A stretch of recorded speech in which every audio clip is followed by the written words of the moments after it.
This is our last lecture, lecture 41, and today we're going to talk about antiferromagnetism. In fact, it's primarily going to be ferrimagnetism, which is a magnetism where there's a net magnetic moment, but the magnetic moment isn't fully saturated, so it's not the fully ferromagnetic state, but it's a partial ferromagnetic state that one can show as a ground state. This is work that was carried out primarily by Lieb in 1989. I was involved in a little bit of this work about maybe 4 or 5 years later. We wrote a paper that was filling in some of the gaps of this proof and extending it to a different model, which is called the Holstein model. So we're again focusing on the Hubbard model. Here we're going to write it as a sum over x, y, and sigma of txy, c dagger x sigma, cy sigma. X and y denote the different lattice sites. Txy is the hopping matrix in the same form we were writing it for the Nagaoka theorem. In addition, we'll have a sum over x, ux, nx up, nx down. Ux is the interaction strength, and it can actually vary from one lattice site to another lattice site in this particular version of the Hubbard model. So here, x is an element of capital lambda, which is just a collection of points. It could be a periodic lattice. It need not be. It's just some collection of points. And modulus of lambda is the number of lattice sites in lambda. In our old lectures, that was the term that we called capital N.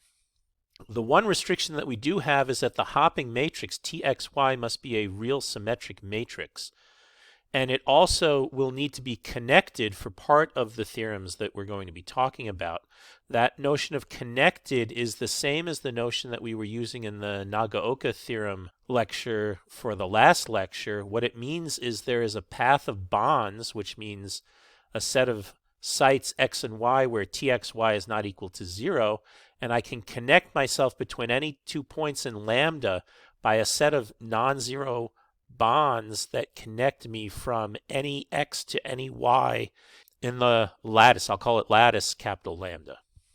All right, so let's talk about what the first theorem is. It says in the attractive case where all the ux's are less than or equal to 0, and capital M is equal to the number of electrons, and it is even, then the ground state includes one with a spin s equals 0. If it turns out that the ux's are less than 0 for all x, then the ground state can be shown to be unique. Now, the first thing I want you to do is just think a little bit about that. If we look at the case where u is equal to 0 and consider for the moment a situation where the band structure, when I'm working on this finite collection of lattice sites, there'll be a finite number of energy levels corresponding to that band structure. If those energy levels have no degeneracies, which is what I would expect to have happen if I had some random collection of sites with some random set of couplings between them, for example, then what I would expect is all those different levels are non-degenerate, and we use the bathtub principle to fill in the number of states. So that means we're going to fill in with an upspin and a downspin each of those states until we fill in all of the ones that correspond to the total capital M number of electrons. And since each filled in level has an upspin and a downspin, each one of those filled in levels is filled in with a spin singlet state. And so the whole collection is a collection of spin singlet states. But if I add s equals 0 to s equals 0 to s equals 0, I don't have to worry about Clebsch-Gordon or anything like that. That's a total spin s equals 0 state. So it's kind of obvious in the limit as u approaches 0 that this is going to be true if we have non-degenerate energy levels corresponding to the band structure. On the other hand, if u is going to infinity, it also must be true. Here, we want to think about things in terms of this localized basis. And there what we will have, because u is so big, is we'll want to pair every electron on a different lattice site. And again, every time an electron is paired together on a lattice site with an upspin and a downspin, that's a singlet state. And if I have lots of sites that have paired electrons on them, all of those singlet states add, and they still stay as a spin singlet state. So the total state will be a spin singlet state. And the reason why we'll have all of that pairing is because it costs energy to break the pair and hop the electrons. And that energy cost is given by u. But if u is approaching minus infinity, I can never break the pair. And so the state will be highly degenerate. There'll be many ground states in that case, but they'll all be spin singlets. So the real crux of the proof is to show That's all that happens. There's nothing else, and the state simply remains a spin singlet for all u. All right, so in terms of working through this, we have to first start with the fact that the total spin and the z component of spin are both conserved, and that means we can work in the sz equals 0 subspace because every spin has a representation in the sz equals 0 subspace. I simply get there by lowering whatever the maximal spin is with s minus operators until I get to sz equals 0. And so that subspace has n up equals n down equals this capital M over 2. Half of the electrons are spin up, half are spin down. The way we're going to formulate the problem is we're going to let the set of psi alpha be a set of basis functions for n spinless electrons. The easiest way I have to picture of this is just, again, to work on the localized basis. I just imagine putting in some number of electrons, no more than one per lattice site. So I can put them on lattice site 1, 2, 6, and 15. That would be a 4-electron state that is a spinless electron state on that particular lattice. And you just look at all possible ways that you could put the 4 electrons on that lattice, and then you can get that would be the set of states that are the basis functions that we would be considering. So it's a simple combinatorial argument to determine how many of those are. It is the number of lattice sites mod lambda, choose n, the number of spinless electrons that I'm looking at, and we'll call that number little m. That's how many basis functions there are. I just want to make sure you understand that number can be an extremely large number. So if I had a large number of lattice sites and I have a large number of electrons on them, that combinatoric formula, because it involves lots of factorials, is a ridiculously large number. And that's in part the reason why these problems are hard to solve.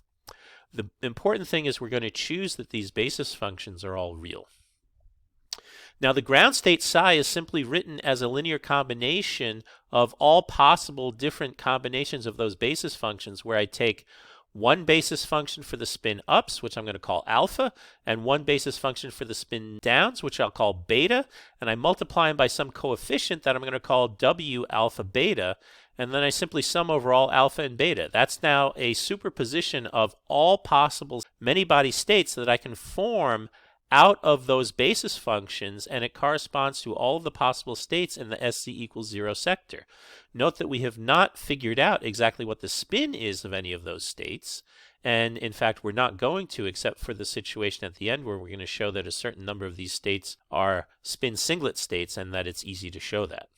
So this matrix W alpha beta is an M by M matrix, and we're going to assume without loss of generality that it is Hermitian, which means W alpha beta equals W beta alpha star, or W dagger, which is W transpose star, is equal to W itself.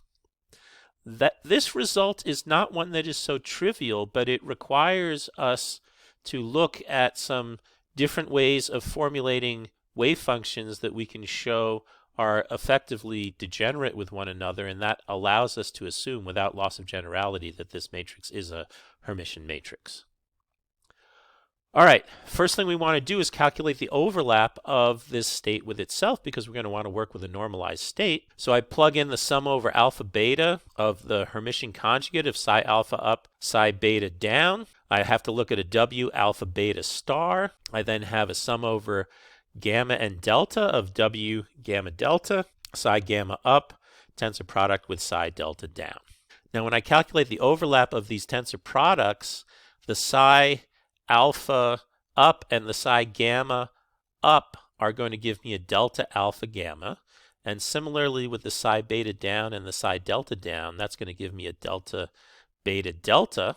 Notice that I don't have to worry about any signs when I take the dagger, because we assumed that these basis functions are real. So that's going to be an assumption that we made in here, is that these basis functions are real. So when I take the complex conjugate, it just gives the basis function itself. So plugging in the delta alpha gamma and the delta beta delta, this object becomes W dagger multiplied by W, and then I take the trace of that. So it's the sum over alpha beta of W alpha beta modulus squared. You can simply see that by replacing the gamma with an alpha and the delta with a beta, and then you say it's just modulus W alpha beta squared. I can rewrite that as W alpha beta W beta alpha due to the hermiticity, because W alpha beta star is equal to W beta alpha. And then you see that that's just the trace of the square of the matrix W. So this overlap is just the trace of W squared. We're going to, of course, be setting that equal to 1. Now, the next thing we want to work out is what is the expectation value of the kinetic energy. So I'm going to just look at psi, hopping matrix psi. So that's the sum over alpha, beta, gamma, delta, W alpha, beta star, psi alpha up, tensor product, psi beta down, dagger, sum over x and y, t x y, c dagger x up, c y up, plus c dagger x down, c y down, W gamma delta, psi up gamma, tensor product with psi down delta. Again, we're going to see that we're going to get delta alpha gamma, delta beta deltas in the appropriate places. In particular, when I look at the up hopping, I'm going to have to take the matrix element between the bra psi alpha up, the hopping matrix, including a sum over all xy, txy, c dagger x up, cy up, and the psi gamma up. In that case, I cannot do a delta alpha gamma, but the spin down is just a straightforward overlap, so that gives me a delta beta delta. And similarly, when I look at the down spins, the psi beta and psi delta have a matrix element I have to evaluate, but I get a delta alpha gamma. Now, if I plug in what those delta beta deltas are, you see that what we're going to be doing is we're going to be setting some of those subscripts of the matrices equal to one another, and we're going to try to use that to identify matrix multiplications. In order to make this work properly, we're going to define a k alpha beta to be the expectation value of psi alpha, sum over xy, txy, c dagger x, cy, psi beta. That's written in a spinless notation because I can simply drop the spin from that upper matrix element or from that lower matrix element. It really is just working with the expectation value of this hopping in terms of spinless electrons with the way that the expectation value works. Now, because the psi alpha, psi beta, and the t's are all real, this K matrix is a real and symmetric matrix. Be sure you understand that that is the case. Now, when we evaluate this expectation value, taking into account the delta function, the first term becomes W alpha beta star, K alpha gamma, W gamma beta, and the second term becomes W alpha beta star, K beta gamma, W alpha gamma. So I can rewrite the first term as a trace of K W squared. To do that, I take that W alpha beta star, rewrite that as W beta alpha, move the W beta alpha to the left, and you see then I have a K multiplied by a W multiplied by a W. That's the matrix multiplication KW squared, and then I took the trace of that. So that's the first term. The second term is a W alpha beta K beta gamma W alpha gamma. I'm going to rewrite the W star alpha beta as W beta alpha. And I'm going to take the K and write that as K transpose gamma beta. So you see, once I've done that, I can start off on the left with my W beta alpha, then have my W alpha gamma, and then have my K transpose gamma beta. And you see that's the trace of W squared K transpose. Now, the trace of W squared K transpose, because K transpose is equal to K dagger, I can write that as W squared K dagger, and then I can write that as KW dagger quantity squared dagger, but W dagger is equal to W because W is Hermitian, so that's just KW squared dagger. But the trace of the dagger of a matrix is the same as the trace of a matrix if that matrix is Hermitian, and the KW squared matrix is Hermitian because K is real and symmetric. And so that is enough to allow us to verify that this expectation value is twice the trace of K times W squared. Now we do a similar thing for the expectation value of the U operator, but now things get a little bit more complicated because I have an NX up and an NX down, and you see I'll get no delta functions due to overlaps of spin ups or spin downs, but it's the same drill. I have a sum over X UX, I have a sum over alpha beta gamma, the psi alpha up, tensor psi beta down, dagger, the W alpha beta star, NX up, NX down, psi gamma up, tensor psi delta down, and the W gamma delta. Now what we're going to do is we're going to group together the matrix elements corresponding to the up spins and the down spins, and I get the sum over X ux, the sum over alpha beta gamma delta, w alpha beta star, psi alpha up nx up, psi gamma up, that matrix element, and then matrix element psi beta down, nx down, psi delta down, and then the w gamma delta. So we're going to define a matrix that we call Lx alpha beta, which is psi alpha nx psi beta, and you can see that Lx alpha beta must equal Lx beta alpha because the psi's are all real. And from that, we can rewrite this as the sum over x, ux, sum over alpha beta gamma, w alpha beta star, Lx alpha gamma, w gamma delta, Lx beta delta. We use the fact that w alpha beta star is equal to w beta alpha. And you see here I have a w beta alpha, Lx alpha gamma, w gamma delta, Lx delta beta. And that's just the trace of w times Lx times w times Lx. And so what you find is the energy, the variational energy as a function of the choice of matrix W that I'm using that defines the wave function psi is given by twice the trace of kw squared plus the sum over x ux trace w lx w lx. And remember that trace w squared must equal 1. That's our condition for normalization. So before we proceed further, we have to talk about something called a positive semi-definite matrix. We're going to define the absolute value matrix of W, and that's defined as the positive square root of W squared. Easiest way to think about that is let's look in the basis where the W is a diagonal matrix. I can always find that because W is a Hermitian matrix. When we diagonalize W, I'll have a set of real numbers, W1, W2, etc., on the real axis. When I look at w squared, I'll have a square of each of those, and when I take the positive square root of those, I'll get the absolute value of w1s. So we call the matrix absolute value of w, absolute value w1, absolute value w2, etc. That is the matrix square root, and then we do the inverse transformation from the diagonalization to rewrite that absolute value matrix in terms of the original basis that we were working with. So in general, the matrix elements of the absolute value of W do not equal the absolute value of W alpha beta. Only when it's in the diagonal form do we find that those are equal. So let's now evaluate this expectation value of the energy in this diagonal basis. Well, obviously the trace of kw squared will be the trace of k times the absolute value of W squared, because that was the way absolute value of W squared was defined. It was defined so that it was equal to W squared. Now the trace of W Lx W Lx, I can write that as a sum over ij Wi Wj Lx ij Lx ji. Now look carefully. Lx ij Lx ji, remember the Lx's are real, so I can write Lx ji as Lx ij dagger or Lx ij star, and you see that that's just the modulus of Lx ij modulus squared. So what we have is this is a sum over ij Wi Wj, absolute value of Lx ij squared, and that is less than or equal to the sum over ij of the absolute value of Wi, absolute value of Wj times absolute value of Lx ij.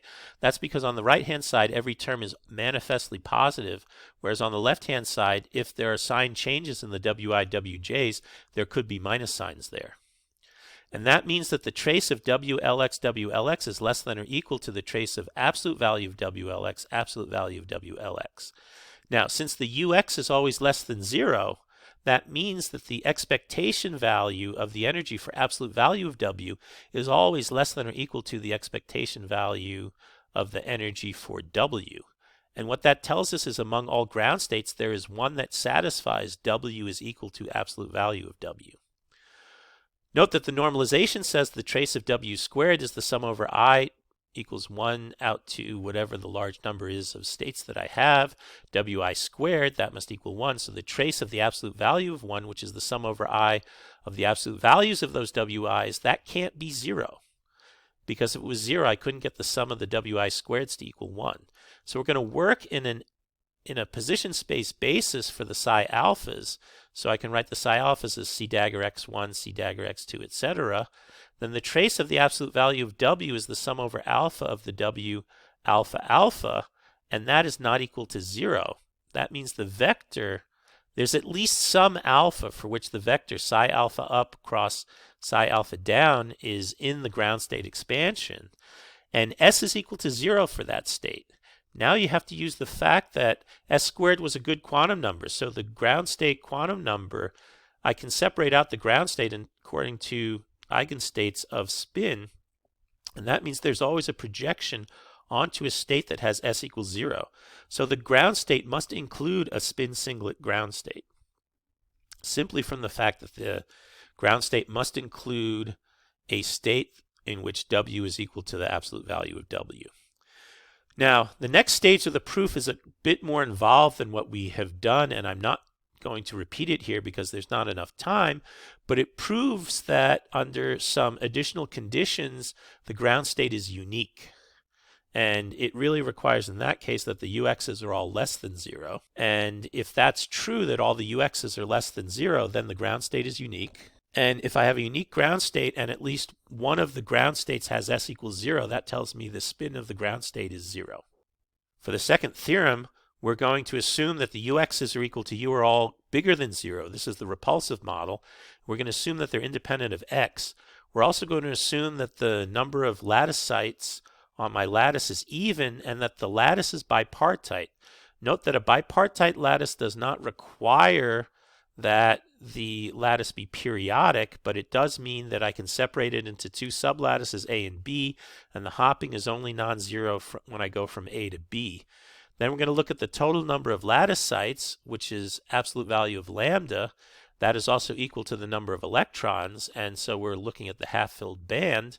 And then the claim is that the spin S is equal to 1/2 the number of lattice sites on the B sublattice minus the number of lattice sites on the A sublattice. Of course, that equals 0 for most bipartite lattices, but there are some bipartite lattices you can construct for which that expectation value is non-zero, and in those cases, this proves that the ground state is ferromagnetic. But it proves that the ground state is S equals 0 for most of the common bipartite lattices. The proof simply uses a partial particle Hole transformation. If you recall, that partial particle Hole transformation changed U to minus U. It changed N up to the number of lattice sites minus N up, but it kept N down the same. So N up plus N down goes from being the total number of lattice sites to being equal to a situation where N up is equal to N down, but N up and N down can be any possible value. So after the partial particle Hole transformation, I'm looking at all possible attractive Hubbard models where the number of up and the number of down spins are exactly the same. That's the attractive case that we just looked at, where we proved that the spin has S equals 0 and that the ground state is unique. What that implies when I go back to the repulsive model by reversing that partial particle Hole transformation is that the pseudo-spin J is equal to 0 and that the ground state is unique in the sense that it is never degenerate with any other state. Now that's all we need to finish our proof. We're going to consider the case where U is very large. In that case, there's no double occupancy allowed. And in fact, at U equals infinity, all of the different spin configurations are degenerate. But when U is large but finite, we can look at second-order degenerate perturbation theory, and we're going to think of it in terms of operators. If I have two up spins and I try and hop between site I and J, I can't do it because the Pauli exclusion principle won't allow me to move from site I to site J if both spins are up. But if one is up and one is down, I can hop either from site J to site I or from site I to site J, and then I hop back, and so it is connected via second-order perturbation theory to two states that have double occupancies in them. And that shifts their energy down proportional to the square of the matrix element, which goes like T squared, divided by the energy associated with the double occupancy, which goes like U. So the energies will be shifted down by T squared over U, and it's comforting to note that as U goes to infinity, that energy shift will go to 0. So in general, what we find, if you work this out from an operator standpoint, is in a large U limit, the system maps at half filling onto a Heisenberg Hamiltonian given by 2 divided by U, sum over xy, txy squared, sx dot sy minus a quarter, where I'm thinking of writing sx and sy in terms of the fermion representation that we worked out in an earlier lecture. And that's true when U is large and I'm at half filling. Now, there's a completely different analysis that people have done about the Heisenberg antiferromagnet, and they found that the Heisenberg antiferromagnet is known to have S is equal to 1/2 the number of lattice sites on the B sublattice minus the number of lattice sites on the A sublattice. And since the ground state is non-degenerate, that spin quantum number cannot change as U changes. So that tells us the total spin is equal to 1/2 number on the B's minus number on the A's at half filling for the Hubbard model.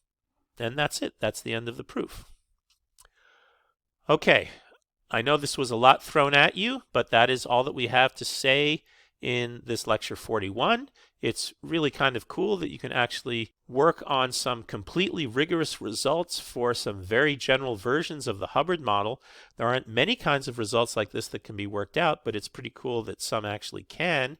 And that also is going to bring us to the end of the course. I hope you enjoyed learning about quantum mechanics in this course. I've thrown some fairly advanced topics at you, but I tried to present them in a way where we would build on everything that we did from things that we already knew, and also emphasizing this approach where we're working primarily with operators in everything that we do. And so I hope that you enjoyed it. I certainly enjoyed teaching it to you, and I hope that you will be safe.